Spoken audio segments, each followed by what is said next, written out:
다 함께 찬송가 337장 함께 찬양하겠습니다.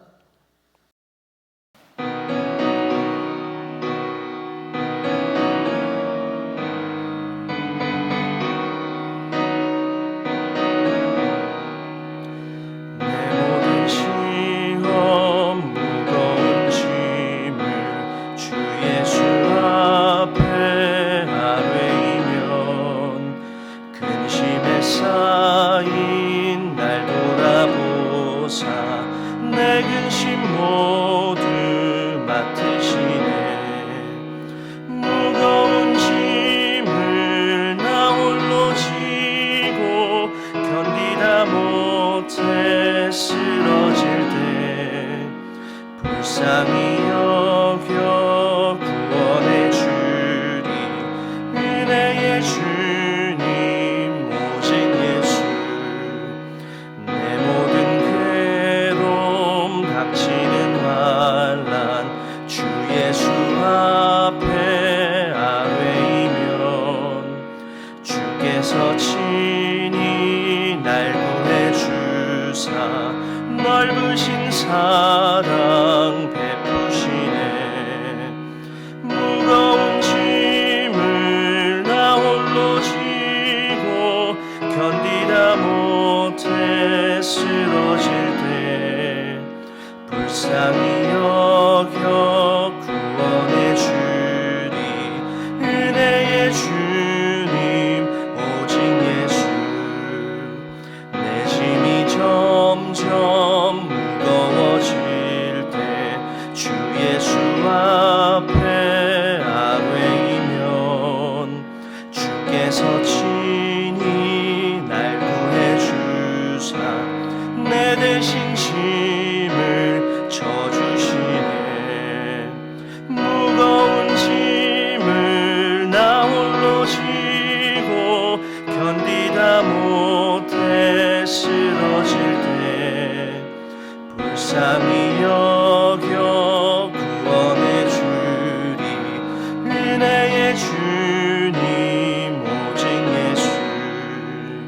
마음의 시험 무서운 죄를 주 예수 앞에 아뢰이면 예수는 나의 능력이 되사 세상을 이길 힘 주시네. 무거운 짐을 나 홀로 지고 견디다 못해 쓰러질 때 불쌍히 여겨 구원해 주리. 은혜의 주님 오직 예수. 아멘. 함께 나누실 하나님의 말씀은 요한복음 5장 19절로 21절까지의 말씀입니다. 요한복음 5장 19절로 21절 말씀, 저 여러분 한 목소리로 함께 봉독하겠습니다. 그러므로 예수께서 그들에게 이르시되 내가 진실로 진실로 너희에게 이르노니 아들이 아버지께서 하시는 일을 보지 않고는 아무것도 스스로 할 수 없나니 아버지께서 행하시는 그것을 아들도 그와 같이 행하느니라.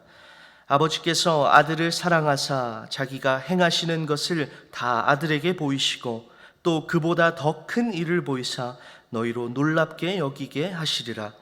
아버지께서 죽은 자들을 일으켜 살리심같이 아들도 자기가 원하는 자들을 살리느니라. 아멘. 오늘 본문은 예수님께서 유대인들과 변론하시는 그러한 장면 중에 하나입니다. 여기서 유대인들이라 함은 바리새인들과 서기관들을, 그러한 사람들을 말하는 것이겠지요. 오늘 우리가 봉독한 본문 이전에 어떠한 일이 있었냐면요, 우리가 다 잘 아는 그 베데스다 못가에 38년 된 그 병자를 고치시는 그러한 장면이 나옵니다. 그런데 공교롭게도 예수님께서 그 병자를 치유하신 날이 안식일이었다라는 것이죠. 안식일에는 일을 해서는 안 됩니다. 그래서 유대인들은 이 38년 된 병자를 고치시는 그 예수님을 좋게 보지 않았다라는 것이죠. 또한 하나님을 자기 자신과 동등되게 여기신 예수님께 신성모독이다라며 예수님을 비난합니다. 어디까지 비난을 하냐면요, 예수님을 죽이고자 하는 마음에까지 이릅니다. 이것을 아시고 그들에게 대답하시는 장면이 바로 오늘 우리가 읽은 본문의 내용입니다. 예수님께서는 그들에게 먼저 이렇게 말씀하십니다. 오늘 본문 19절 말씀입니다. 그러므로 예수께서 그들에게 이르시되 내가 진실로 진실로 너희에게 이르노니 아들이 아버지께서 하시는 일을 보지 않고는 아무것도 스스로 할 수 없나니 아버지께서 행하시는 그것을 아들도 그와 같이 행하느니라. 예수님께서는 자신이 행하시고 있는 그 모든 일들이 자기 자신의 어떠한 독단적인 행동이 아니라 아버지의 뜻이요 성부 하나님께서 행하시는 일들을 자기도 행한다라고 말씀하고 계시는 것입니다. 그렇다면 성부 하나님께서, 그 아버지 되신 하나님께서 행하시는 것이 무엇일까요? 오늘 본문 21절에는 이렇게 말씀합니다. 아버지께서 죽은 자들을 일으켜 살리심 같이 아들도 자기가 원하는 자들을 살리느니라. 하나님께서 하시는 일은 바로 살리시는 일이십니다. 회복시키는 일이십니다. 요한복음 5장 26절은 이렇게 말씀합니다. 아버지께서 자기 속에 생명이 있음 같이 아들에게도 생명을 주어 그 속에 있게 하셨고, 하나님은 생명이십니다. 또한 생명의 주관자 되십니다. 인간을 만드시고요, 그 코에 생기를 불어 넣으셔서 생명을 주셨습니다. 또 우리가 잘 알다시피 에스겔서를 보면요, 하나님께서 마른 뼈들을 살리시는 장면이 나오죠. 그런데 생명 자체이시고 또 생명의 주관자 되시는 성부 하나님께서 그 아들에게 그 생명을 주었다라는 것입니다. 그리고 이 생명의 능력으로 죽은 자를 살리시고 회복시키시는 일을 하시는 분이 바로 예수 그리스도라는 것이죠. 즉 예수 안에 그 생명이 있다라는 것입니다. 그러므로 예수를 믿으면, 예수 안에 있으면 살아난다라는 것입니다. 오늘 본문에서 저와 여러분이 다시 한번 기억해야 하는 것이 있습니다. 그것은 바로 살리고자 하시는 하나님의 은혜입니다. 바로 저와 여러분이 받은 그 구원의 은혜 말입니다. 하나님께서는 죄로 인해 죽은 우리를 살리시기 위해서 아들 예수 그리스도를 이 땅 가운데 보내셨습니다. 그러나 메시아의 약속을 붙들며 살아가던 유대인들, 특히 하나님을 잘 믿는다라고 자부하던 그 바리새인들과 서기관들 그리고 제사장들은 예수 그리스도를 알아보지 못했다라는 것이죠. 예수 그리스도가 하나님이요 자신에게 생명을 주실 분임을 깨닫지 못했다라는 것입니다. 그저 겉으로 보여지는 그 예수님의 초라한 모습, 그 모습이 그들의 눈에는 아마도 만만하게 보였던 것 같습니다.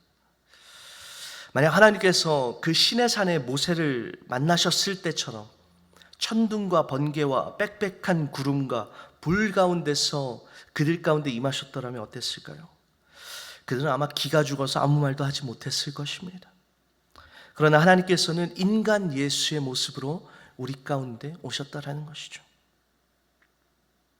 유대인들 입장에서는 하나님께서 그러한 모습으로 오실 리 없다라는 생각이 가득했습니다.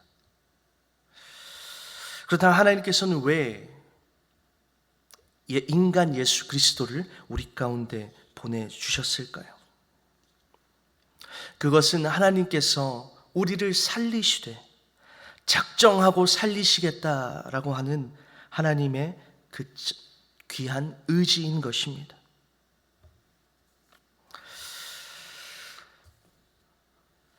예수 그리스도가 오신 것, 이것은 우리를 향한 하나님의 그 배려이자 은혜라는 사실입니다. 예수님께서는 하나님과 동등됨을 취하지 않으시고 오히려 자기를 비워서 종의 형체로 이 땅 가운데 우리 곁으로 오셨다라는 것이죠. 자신을 낮추셔서 종의 모습으로, 인간들이 볼 때 정말 만만한 모습으로, 사람들이 따귀를 때리고 침을 뱉고 조롱을 하는 정도까지 자기 자신을 낮추셨다라는 것입니다. 그러나 유대인들, 특히 바리새인들과 서기관들은 이러한 예수 그리스도를 알아보지 못했다라는 것이죠. 그리고 왜 네가 누군데 안식일에 일을 하느냐라고 반론을 펼치는 것이죠. 너가 진짜 하나님의 아들이면 십자가에서 내려와 보라는 것입니다. 하지만 예수님께서는 아무런 그에 대한 징계를 하지 않으십니다.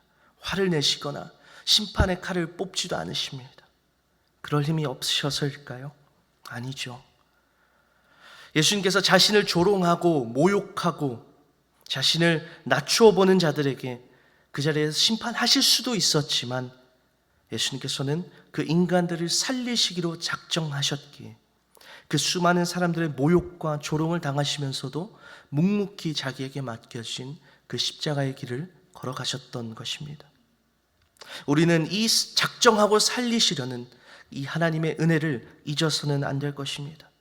하나님께서는 죄로 인해 죽은 저와 여러분을 살리시기 위해 예수 그리스도를 보내주셨습니다.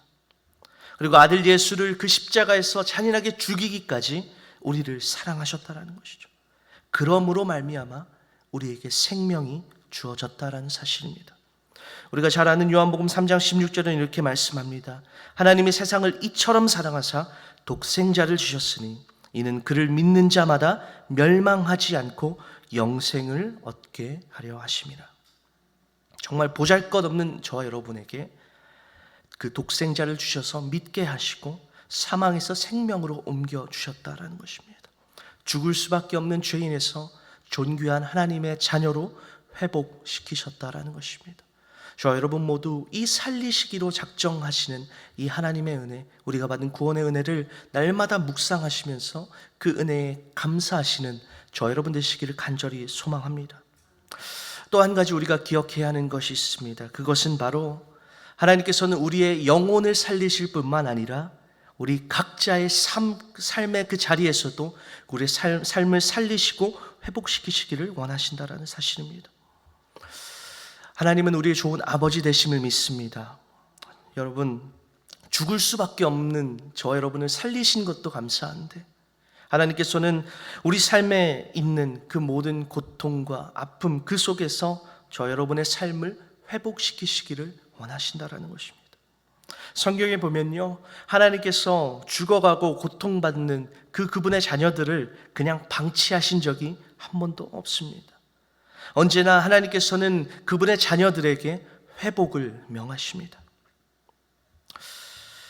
코로나 팬데믹이 벌써 1년 반이 넘어간 이 시점에요, 우리가 코로나의 긴 터널을 지나왔는데 그 가운데 무너져 있었던 우리의 관계, 우리의 어떤 경제적 상황, 우리의 삶의 자리, 우리의 신앙, 하나님께서 반드시 다시 회복시키실 줄로 믿습니다.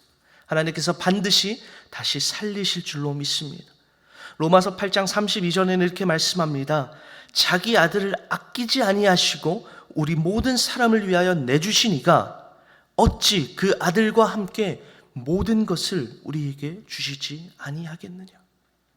여러분, 우리가 죽을 수밖에 없었던 우리를 사망에서 생명으로 옮기신 그 하나님의 은혜를 온전히 기억한다면, 그 은혜를 우리가 믿는다면, 여러분 지금의 이 어려운 상황, 힘든 상황, 하나님께서 다시 살리시고 회복하신다라는 그런 믿음이 우리 가운데 분명히 있어야 할 줄로 믿습니다. 말씀을 정리합니다. 하나님의 그 은혜는 우리를 살리십니다. 하나님께서는 작정하고 저 여러분을 살리시기를 원하십니다.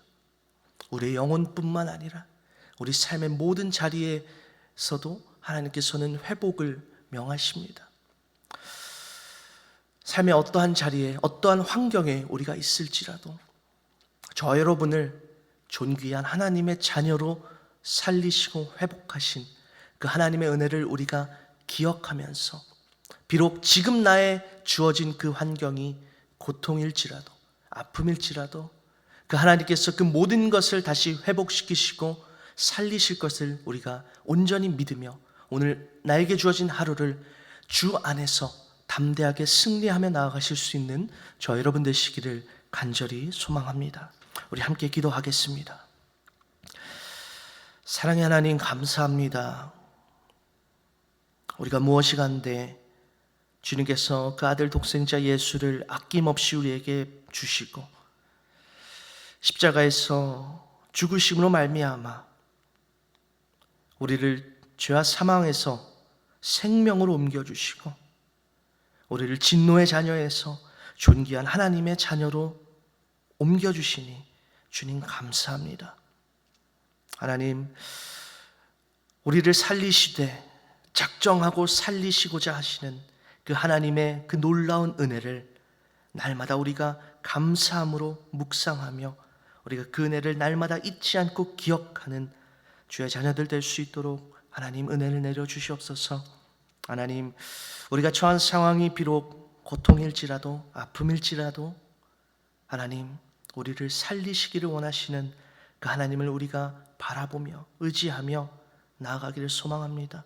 주님께서 분명 주의 자녀된 자들을 절대로 내버려 두지 않으시고 상한 갈대를 꺾지 않으시고 꺼져가는 등불을 끄지 않으시는 그 하나님이신 줄을 우리가 믿사오니 하나님, 언젠가 우리의 삶을 다시 회복시키시고 우리의 삶을 무너졌던 그 관계들을 다시 회복시키시며 우리 삶의 그 고통과 아픔을 다 제하여 주실 그 날을 우리가 기대하며 또 소망하며 오늘 하루 우리에게 맡겨진 그 믿음의 자리, 그 십자가의 길을 묵묵히 걸어갈 수 있는 주의 자녀들 될 수 있도록 하나님 은혜 내려 주시옵소서.